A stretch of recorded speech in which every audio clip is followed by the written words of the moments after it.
Friends, ये वो जगह है जहाँ तीनों लोकों के भ्रमण के बाद महादेव और माँ पार्वती रोज रात विश्राम करने आते हैं। और इसके प्रूफ्स डेली सुबह मंदिर के कपाट खुलने के बाद मिलते हैं। और ये जो आप भक्तों की भारी भीड़ देख रहे हैं, ये रोज यूं ही यहाँ होती है। तो चलिए आज बात करते हैं ओमकारेश्वर ज्योतिर्लिंग की।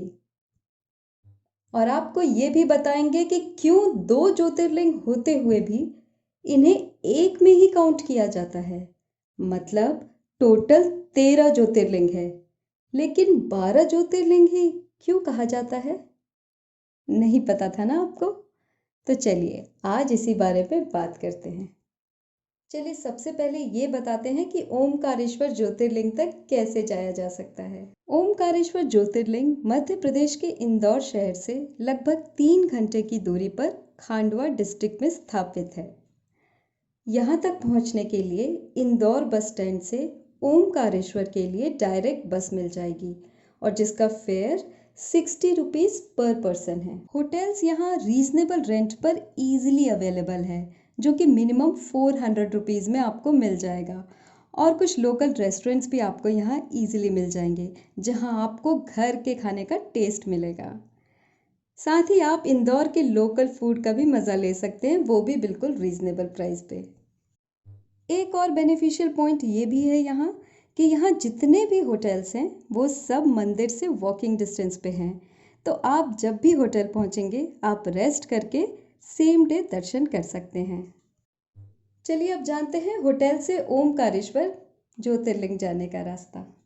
और आगे बढ़ने से पहले फ्रेंड्स, अगर अभी तक आपने सब्सक्राइब नहीं किया है तो जल्दी से सब्सक्राइब का बटन दबा दीजिए और बेल आइकन को भी प्रेस कर दीजिए, ताकि आगे भी आपको ऐसी ही इंफॉर्मेटिव वीडियोस मिलती रहें।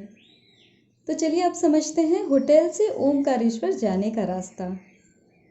ओमकारेश्वर ज्योतिर्लिंग तक पहुंचने के लिए होटल से बाहर निकलते ही 400 से 500 मीटर की दूरी पर यह है नर्मदा पुल, जिसे क्रॉस करके आप मंदिर तक पहुंच सकते हैं।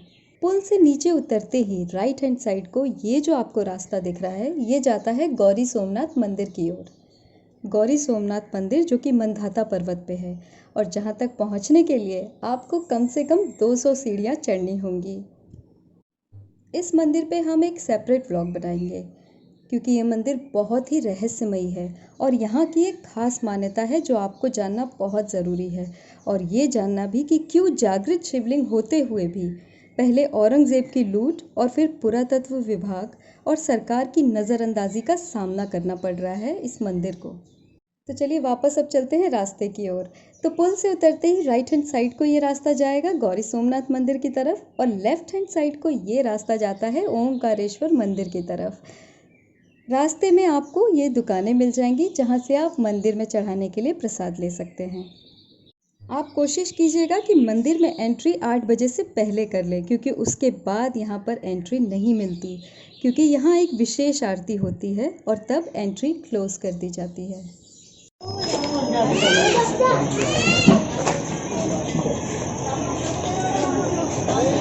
ये मार्ग है जो सीधा ओमकारेश्वर को जाता है। यहाँ आपको छोटी मोटी दुकानें मिल जाएंगी जहाँ से आप अपनी इच्छा अनुसार सामान खरीद सकते हैं, और इस तरीके से आनंद लेते हुए आप सीधा आगे जा सकते हैं। यहाँ का वातावरण कुछ अलग ही है, आप यहाँ आएंगे तो खुद अनुभव करेंगे। और अब जानते हैं यहाँ की पौराणिक मान्यता। सम्राट मंधाता के बारे में शायद आप जानते हो, उन्हीं के नाम पे इस आइलैंड का नाम रखा गया है। सम्राट मंधाता सूर्यवंशी थे, राजा इक्ष्वाकु के वंशज, युवांशव के पुत्र और प्रभु श्री राम के पूर्वज थे। उन्होंने इस द्वीप पर शिव शक्ति की आराधना की और इसीलिए इसे शिवपुरी भी कहा जाता है। आप यहाँ के मंदिरों के आर्किटेक्चर को अगर ऑब्जर्व करेंगे तो ये पाएंगे कि ये मंदिर बहुत पुराने हैं, और इसीलिए हम अनुमान भी नहीं लगा सकते कि ये कितने लाखों साल पुराने हैं। मान्यता ये है कि माँ और महादेव सृष्टि की रचना को पूर्ण रूप से संपन्न करने के बाद यहाँ आए थे विश्राम करने के लिए, जब सम्राट मंधाता को ये बोध हुआ तो उन्होंने शिवपुरी का निर्माण किया और शिव शक्ति की आराधना की कि वो रोज़ रात को यहाँ आके विश्राम करें और इस स्थान का कल्याण करें। शिव शक्ति ने उन्हें वरदान दिया और तब से वो रोज़ रात को यहाँ विश्राम करने आते हैं। और आगे हम आपको ये बताएंगे कि वो कौन से प्रूफ्स हैं जो डेली मंदिर के कपाट खुलने के बाद मिलते हैं और जिससे ये पता चलता है कि डेली रात को माँ और महादेव यहाँ विश्राम करने आते हैं। ओमकारेश्वर शिवलिंग का पूरक है ममलेश्वर शिवलिंग। स्कंद पुराण के रेवा खंड में इन दोनों ज्योतिर्लिंग को एक ही कहा जाता है। यहाँ अगर कोई भी दान पुण्य पूजा आदि करता है तो उसे शिवलोक की प्राप्ति होती है। नर्मदा नदी के 2 भागों में विभाजित होने की वजह से यहाँ एक द्वीप का निर्माण हुआ है और ये द्वीप ओम के आकार का है। इसी द्वीप पे ओमकारेश्वर ज्योतिर्लिंग स्थापित है।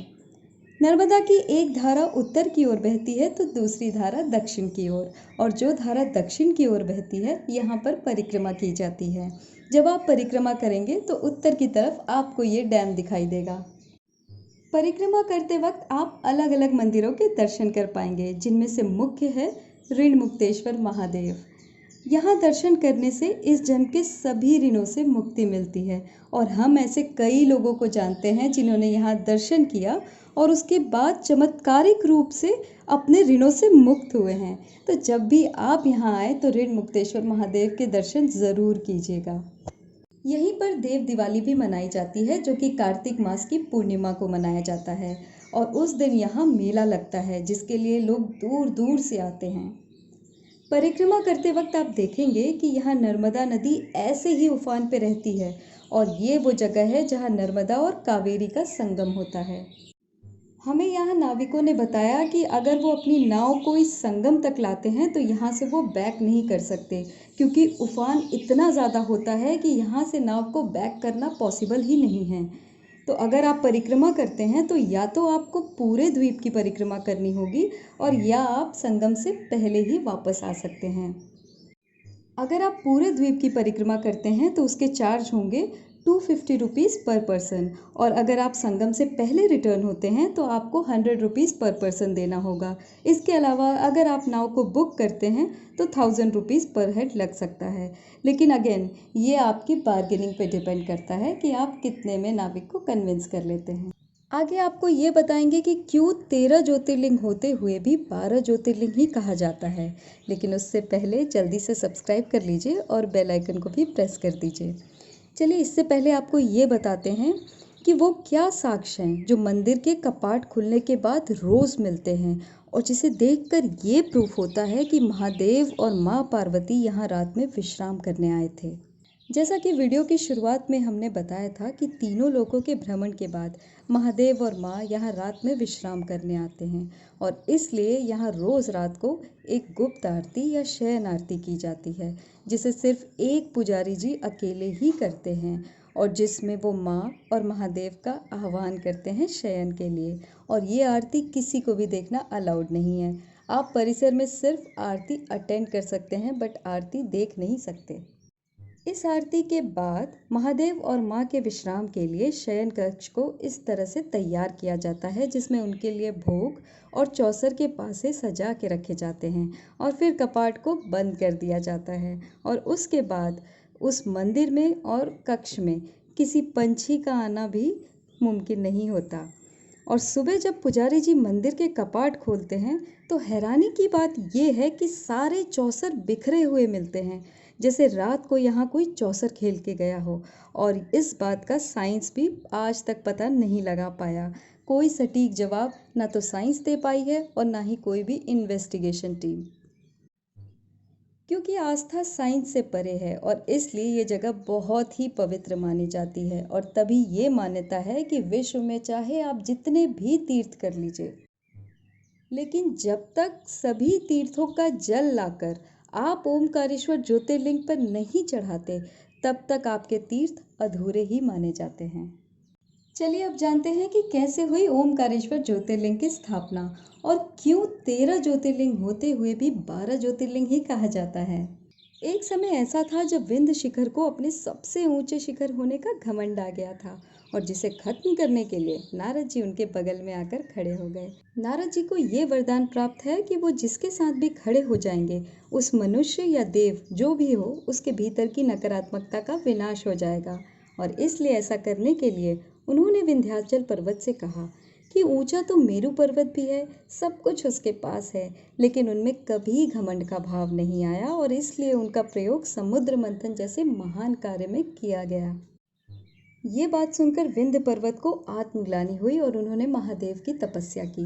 महादेव ने उनकी तपस्या से खुश होकर वरदान मांगने को कहा और तब विंध्य जी ने कहा कि जैसे आपने मेरा उद्धार किया है, जैसे मैं भटका हुआ अपने पद पर वापस आया हूँ, वैसे ही आप यहाँ रहकर अपने भटके हुए भक्तों को सही मार्ग पर लेकर आइए। ये सुनकर महादेव खुश हुए और उन्होंने जन कल्याण के लिए ज्योतिर्लिंग की स्थापना की और तब वहाँ नारद जी, ब्रह्मा जी और विष्णु जी आए। ब्रह्मा जी ने ज्योतिर्लिंग को ओमकारेश्वर का नाम दिया।